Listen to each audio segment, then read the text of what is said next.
This week, we are going to study five-finger pattern on D.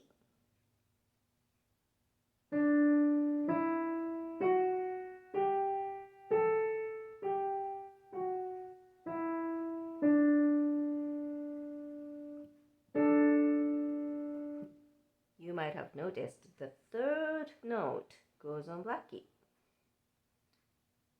Goes like this. I do sometimes see those shapes.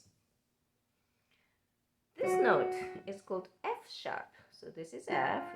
If the note goes this way, it's called F sharp.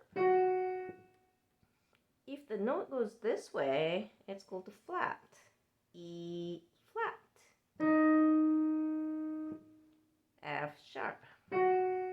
G sharp.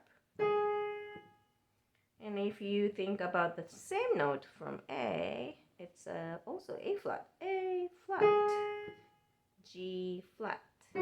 So black keys has two names.